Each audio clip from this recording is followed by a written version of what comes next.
Hello and welcome to episode 139 of the official EstablishTheRun.com podcast. My name is Adam Levitan. I'm one of the co-founders here at ETR. I am joined by fellow co-founder Evan Silva. Today, we will be going team by team through each NFL franchise, talking about important Week 12 takeaways, waiver wire guys, role changes, look ahead to Week 13 and anything else.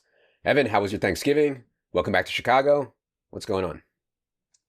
Yeah, I had a great Thanksgiving. It was a wild, wild week with like lots of travel and lots of family and, lots of COVID and injuries. And I mean, it was jam packed, man. But we're rounding the home stretch here and trying to keep tabs on all this, all these injuries and COVID stuff. I mean, it's never been like this before, Yeah. It's been an absolutely wild season, games getting moved around, but we're here for it all. Yeah, exactly. And I actually like these kind of slates. I know it takes a lot more time, it takes a lot more effort, but we're obviously up for it. And so I know you guys listening to this are as well. We'll talk about the Will Fuller thing when we get to Houston. That was obviously a gut punch, and yeah, I'm so tilted. I went off on it during the solo pod today. If you guys have a chance to listen to that, I just can't. I can't. So, but anyways, we'll talk about that in a minute. Before we get to today's show, we do have a sponsor for this podcast. If you can actually believe that, someone wants to sponsor this very professional, very well organized show. It is UnderdogFantasy.com. The game that everyone is playing is called Battle Royale. It's a combination of DFS and best ball. Really simple. Draft a 6-player roster in a snake draft, but it's a GPP style tournament for just 1 week. So you're going to have strategy. It's only a 6-round draft. We're not going to go too deep into the player pool, but we do want to get some guys off the board. We do want to think about correlation and stacking just like we would in DFS because we want to get to top. We want to get first place. You can get in for $5. First place is $4,000 after you deposit. Mention on the pop-up you heard about Underdog on ETR, and you'll be eligible for some of that sweet, sweet ETR swag that you have seen. Again, UnderdogFantasy.com. Make sure to enter promo code ETR after you make your first deposit. Okay, reminder that this podcast is free, of course. The NFC version will be premium. If you have not signed up yet, go ahead to the site. We are running a rest of season sale. Go to the subscribe page. Let's get to it with the AFC, Evan, and we're going to skip through the Ravens because their game is actually Wednesday at 3:40. And part of what Evan was alluding to at the beginning is this game is just like the poster boy. I mean, I'm so over this game. I don't even care about this game anymore. Just end this week because we can't even turn all our stuff over, all the projection stuff, all the rest of the season top 150, defense first. We can't even turn it all over until this game is played. And now they're playing this game Wednesday at 3:40. Anyways, if you're interested in Showdown for that game, I am doing a show on our YouTube channel with Leone later on Tuesday afternoon. It's free. No Lamar Jackson, no Mark Andrews, no Willie Snead. J.K. Dobbins is going to play.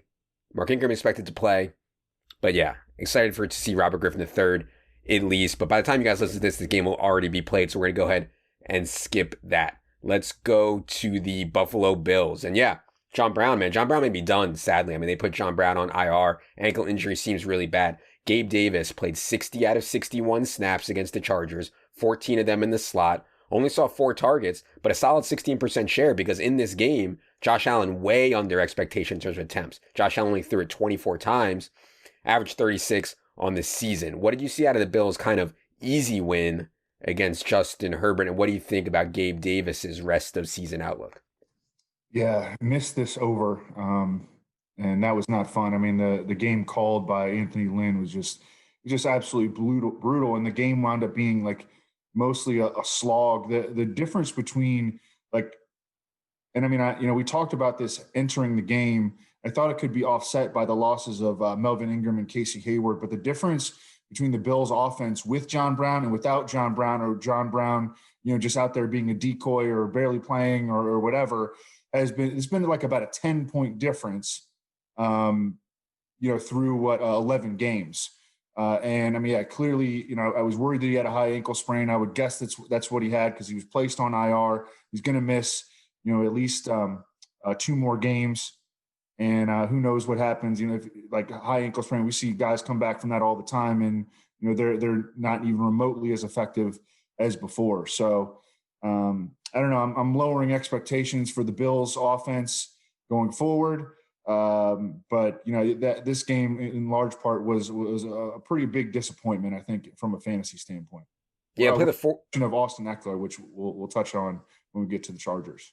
Yep, exactly. And they play the 49ers next. I do think that given the throw rates that the Bills have, I mean, they're throwing at a rate so high above expectation, and they're using wide receivers so much, not necessarily in the red zone where they've thrown touchdowns to like 12 different tight ends, but they're throwing so much. I have pretty good excitement for Gabe Davis going forward. Let's go to Cincinnati. Brandon Allen's first start, I think, went as expected. Cincinnati's first game without Joe Burrow went as expected, just 136 pass yards. I mean, if you were carrying T. Higgins or Tyler Boyd, or you had any hopes for Gio Bernard, Brandon Allen, I think, has pretty much tanked these when you combine it with the state of the offensive line. Have to play Miami next, which has been one of the better defenses in the NFL. Anything out of Cincinnati that we can hold on to going forward? I don't think we're going to be able to play these guys on the Bengals with any level of confidence. Maybe T. Higgins, he was the one pass catcher that was productive here. But I don't know. I would probably consider him like a wide receiver 4 going forward. It's going to be an ugly finish to the season for Cincinnati. Yeah, I don't think much to chew on there. Let's go to Cleveland, where there is a lot to chew on, particularly because their game against Tennessee this upcoming week has opened with a massive total. I'm curious what you thought about that. I thought it opened way too high, but you are Evan Walters, the total king. But anyways, last week what I saw was Nick Chubb just tearing through the Jaguars as expected. But Nick Chubb is having a historic season in terms of efficiency, 6.25 yards per carry for Nick Chubb. Modern day running back record is around 6.3, set by Jamal Charles. So, I mean, yeah. Nick Chubb, I'm hesitant to play Nick Chubb in DFS a ton because he's still splitting work with Kareem Hunt because he doesn't have a big pass game role. But man, Nick Chubb, I know Kareem Hunt's very good. Nick Chubb is better, man. I mean, Nick Chubb is just an absolute shredder. Other thing that was good to see from Cleveland was Jarvis Landry really going nuclear. And we talked about this leading up to the game. Hey, they had 4 straight weather games. They had games in which Baker Mayfield threw like 12 times. This was a spot without Odell for Jarvis Landry to get going. That's exactly what happened. What did you see out of Cleveland's game, and look ahead to the Tennessee game in Week 13? Yeah, as for that total, I agree with you. When I first eyeballed it, I was like, it seems a little high. But then I did the Browns-Titans write-up, and I kind of agreed with it because I think that both of these offenses are just going to be able to move the ball pretty successfully against each other. Denzel Ward is still going to be out, the Browns' top corner. They are getting back Myles Garrett. But then Ronnie Harrison, they're starting strong safety. He's out for 4 to 6 weeks, the shoulder injury. It was good to see Jarvis Landry have a big game, but I would not count on that going forward. Baker Mayfield has not gotten to 30 pass attempts in a single game since Week 5. He missed Rashard Higgins for that missed TD, the missed walk-in TD that like went viral. But other than that, Baker Mayfield, he had a pretty solid game. And then, I mean, Nick Chubb is better than Kareem Hunt. Nick Chubb, and he's also starting to get used like it because he's got 42 touches over the past 2 weeks. Kareem Hunt only 24. Yeah, I think that's the way the split should be for sure. It's just there's some random stuff that's happened at the goal line that I think has capped some of Nick Chubb's lines. But yeah, definitely, tournament only for me in DFS, but definitely in play always Nick Chubb. The Denver Broncos, I mean, this situation was ridiculous. And this was like Saturday night when all these crazy things were happening. I hope you guys who are subscribers caught the blog that I did on Saturday night about all the things that were happening with Balaj being ruled out and Eckler getting ruled in and the Broncos not having a quarterback and Jonathan Taylor getting ruled out late and all these other messes and Tua getting ruled out and Ryan Fitzpatrick starting. But this thing with the Broncos quarterback, I mean, to make them play without a quarterback is just insane. They complete 1 pass in the entire game against New Orleans, lose 31-3. Obviously, there's no takeaways. It's not going to happen again. Drew Lock, I think, will be back for the Sunday Night Football game against the Chiefs. Injury note that I have here that I think is at least worth noting. Philip Lindsay hurt his knee in this game, and when Philip Lindsay has missed time, we will see Melvin Gordon with an expanded role. They'll mix in Royce Freeman some, but Melvin Gordon will for sure be the bell cow. Anything on Denver going forward into Week 13? No, but I have like a somewhat interesting story maybe. I have a main event team for FFPC with Rich Rebar, Davis Maddock, and Pat Thorman that we did together. And we started this, we picked up this dude, Kendall Hinton, and we started him at wide receiver. and he got us negative points. I mean, we finished first. We finished in first in our league. And we were biting nails coming out. We had like Hollister and Jason Myers and Russ and DK Metcalf going last night. And we were able to climb out of the hole. The team that we were playing actually had a really good week, but we wound up winning. But despite Kendall Hinton giving us negative points. Yeah, it just shows you like how hard it is to play quarterback at the NFL level. Kendall Hinton was recruited to Wake Forest, Division I, Power 5 school, to play quarterback. Like, he was a legit, quarterback prospect. He comes in, he completes one pass in the NFL. And I know he had no practice time or whatever, but it's just hard to play quarterback in the NFL. All right. He's 5'11", 180. He's like Marquise Brown's older brother. Okay. Let's get to this Will Fuller thing, man. It's like, not like this, man. Not like this. I'm going about my day on Monday afternoon, and then I just get the gut punch. Will Fuller suspended 6 games for PEDs, so done for the year. He was Fantasy's wide receiver 8, on pace for 77 catches, 1,278 yards, 11.6 touchdowns. He went in the 6th round of season-long fantasy football drafts. I mean, just comical multi-condom drafting. That's not even what I'm pissed about.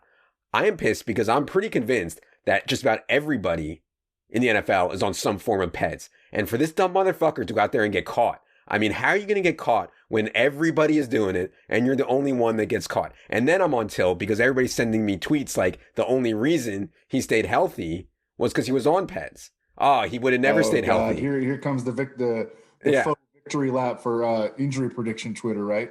Injury prediction Twitter feels vindicated because he quote unquote wouldn't have stayed healthy if it wasn't for the PEDs, man. So it's just an absolute comedy of errors. I will say maybe there's some solace in that the upcoming schedule was brutal. Not that, I don't know. I'm just trying to make myself feel better. They play the Colts, the Bears, the Colts, the next 3. Not great. Obviously, he still could have performed very well, but it's just sickening, man. I mean, so give me your Will Fuller comments, and then I want to get to what they'll do afterwards because they don't have Kenny Stills. Randall Cobb's on IR. They're down to like total dust at wide receiver. But yeah, how do you feel about Will Fuller? And I'm sure, I mean, I didn't play that much season long, but I have him on every team. And best ball, it's like everything's ruined. I mean, best ball season is canceled.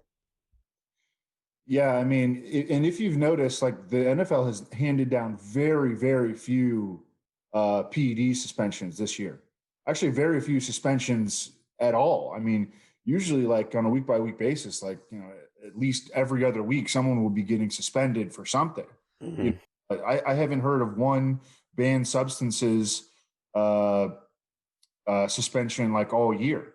And now we have the PEDs with Will Fuller. I don't know. I'm still holding out hope that he can appeal it and come back, but I don't know what they're going to do. Like I haven't gotten that far into my research yet.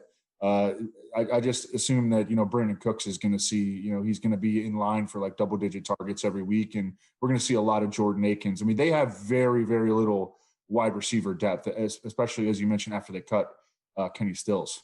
Yeah, so I think that Kiki Kute is a good player. I'm not sure that he can be a full-time outside player. Like, he profiles much more as a slot guy. And so I think what we'll see is Kiki Kute in the Randall Cobb role, in the slot role, and then the Will Fuller will go to either Steven Mitchell or Isaiah Coulter.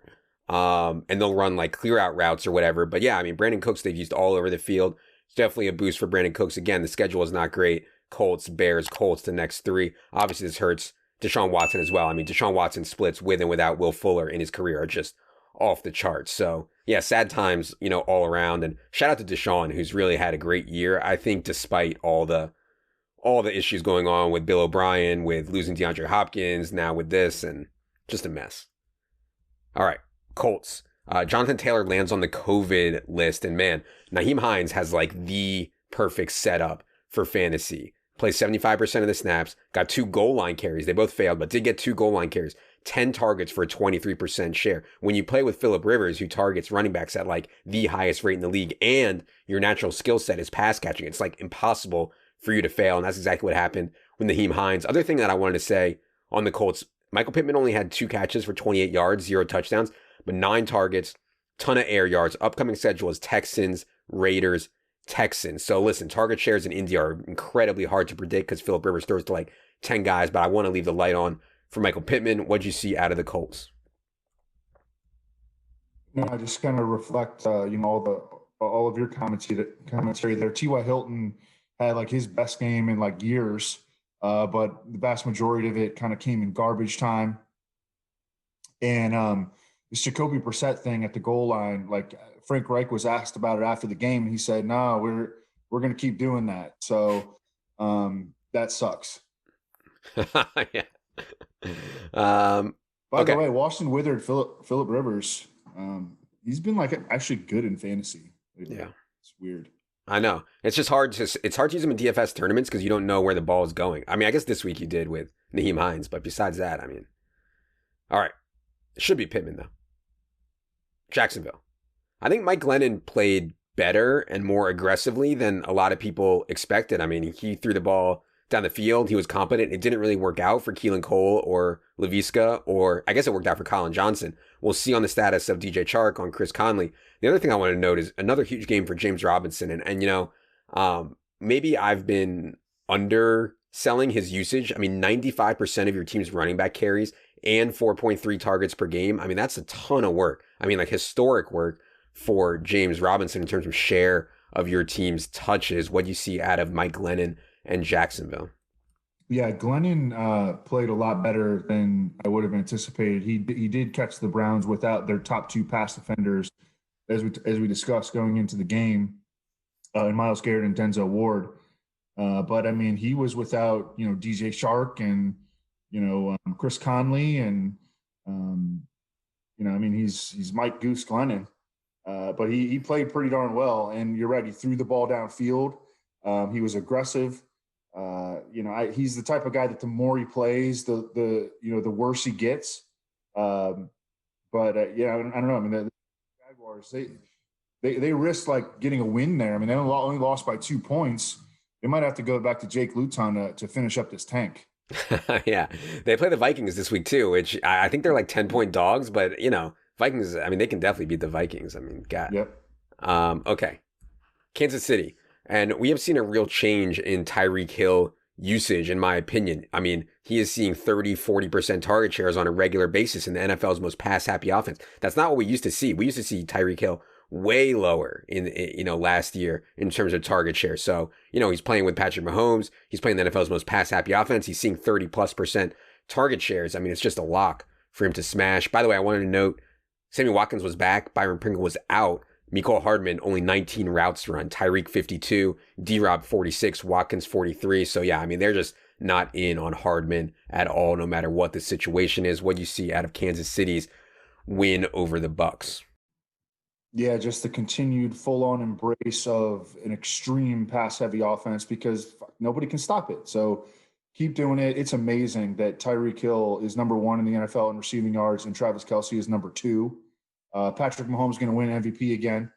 We talked a little bit about before the season in season-long drafts, the ultimate start to any draft would be to get Tyreek in the first, Kelce in the second, and Mahomes in the third, and it was doable. I mean, I saw Daigle do it in this live draft that we attended. I saw Michael Salfino of Yahoo draft. I mean, it wasn't impossible.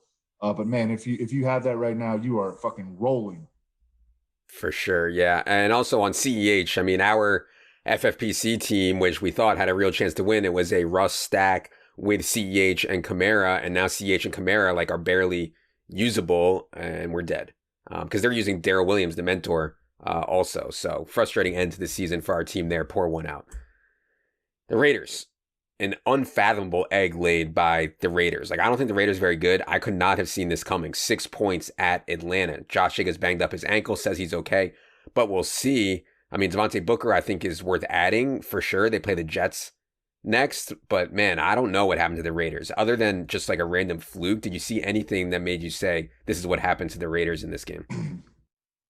I mean, they just kept giving the ball to the Falcons. 4 lost fumbles and an interception. And that'll do it, Falcons didn't even play particularly well. I guess defensively you could say that they did, but I mean, they didn't light anything up on offense. It was a crazy, crazy result. I think a lot of people were on the Raiders in that spot. to kind of bounce back after that narrow loss to Kansas City. But man, that was, yeah, I get the Raiders have been an interesting team. They've been frisky and they played some good teams really, really well. But man, that was a horrible, horrible loss. Yeah, Darren Waller was like 27% owned in cash at 6K, and I mean, just a disaster there for sure. And struggles continue for Mr. Waller, who has certainly not had the same type of explosive fantasy season, at least, as he had last year. All right, the Chargers. It's a reminder, at least to me, like the Christian McCaffrey when he first came back. Oh, he's gonna rotate series with Mike Davis. No, not true. And then Eckler comes back. Oh, he's not going to be a bell cow.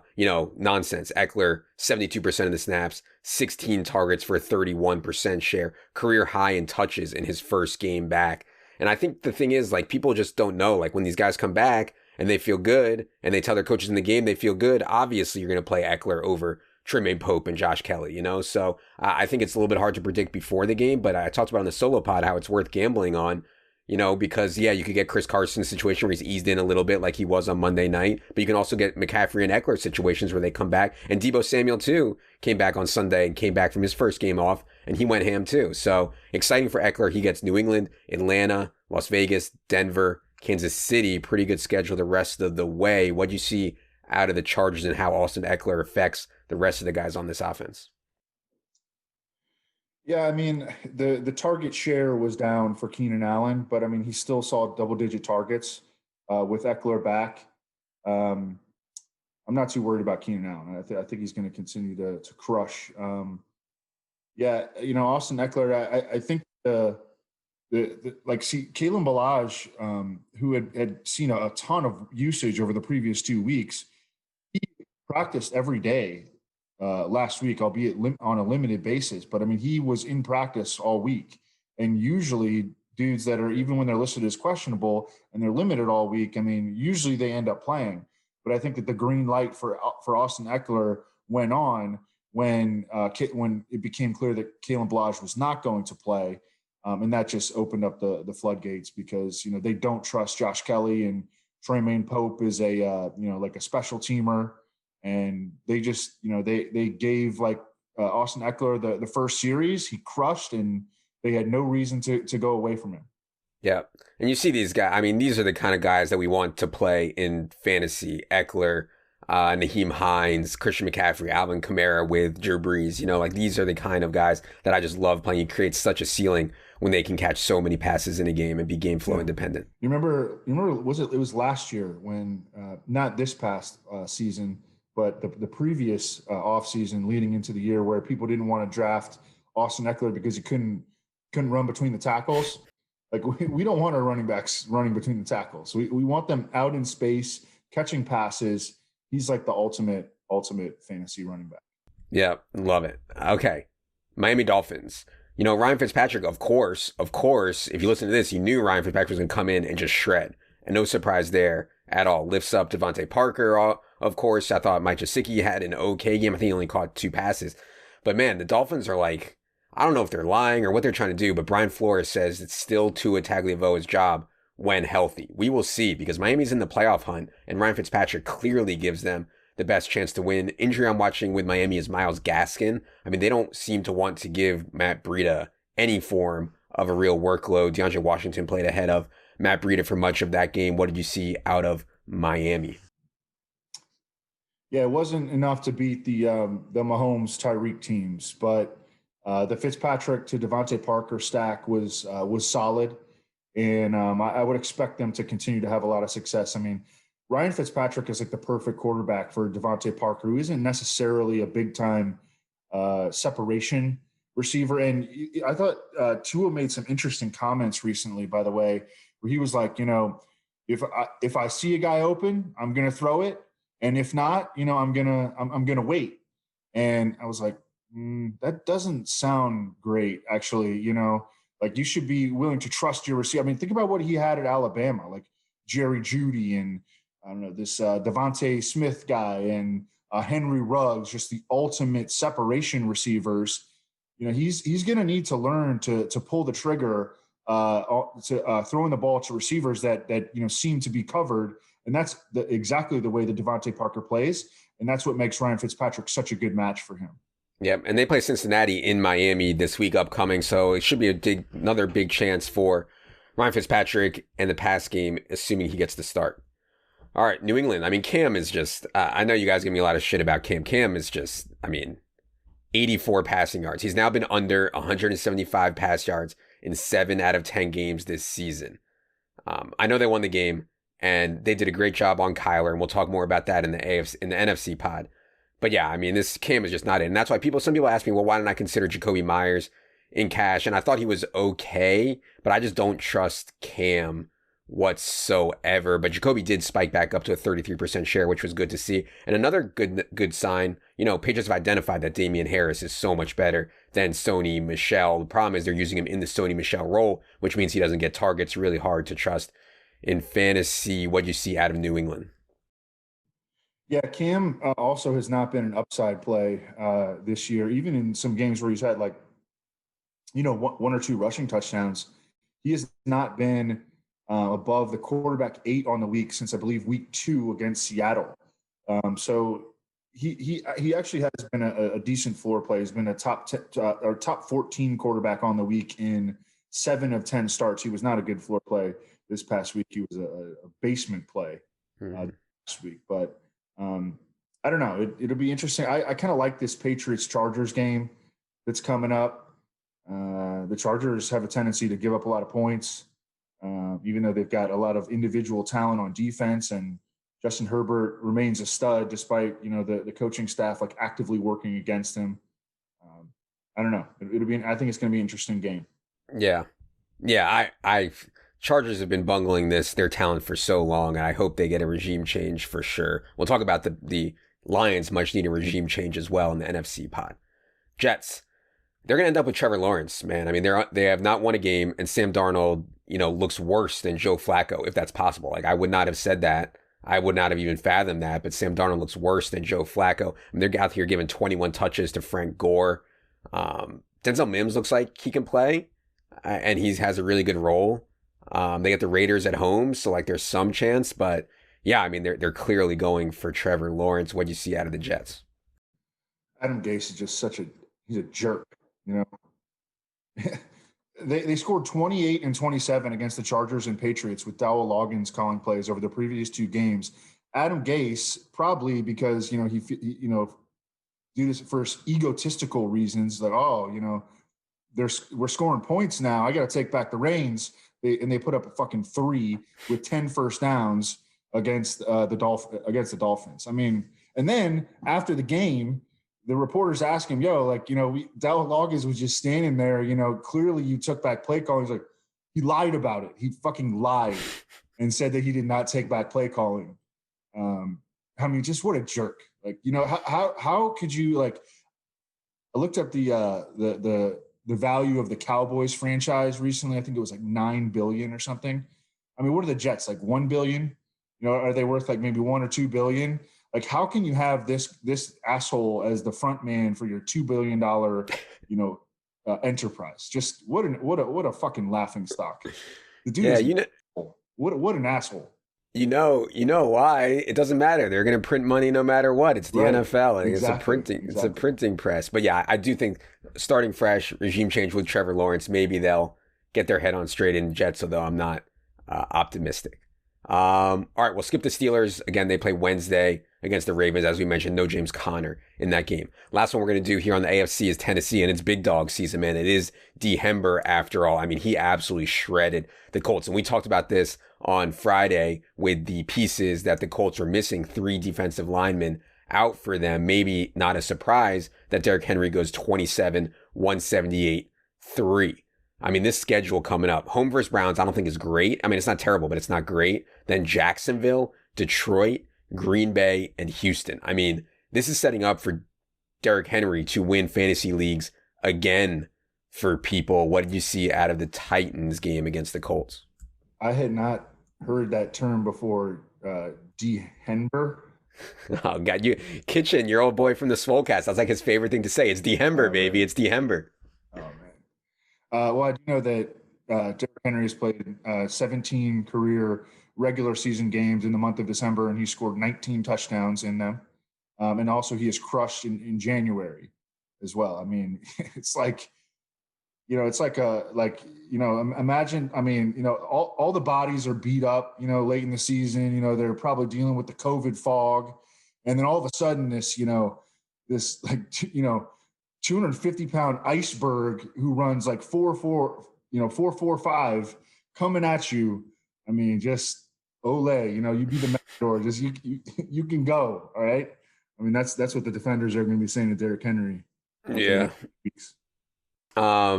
Yeah, he's 9,200 on DraftKings this week, which is extremely expensive for Derrick Henry, but it's always a scary fade on Derrick Henry. Always one of the scariest fades in fantasy. I'll also note for the Titans, AJ Brown did get banged up, but did come back into the game. So it looks like he's going to be okay, but something to watch there on AJ Brown, who, is clearly a grown-ass man. Okay, that is going to do it for this AFC Team by Team podcast. We'll be back for subscribers with the NFC Team by Team podcast. For producer Luke, for Evan, I am Adam. Good luck, everybody.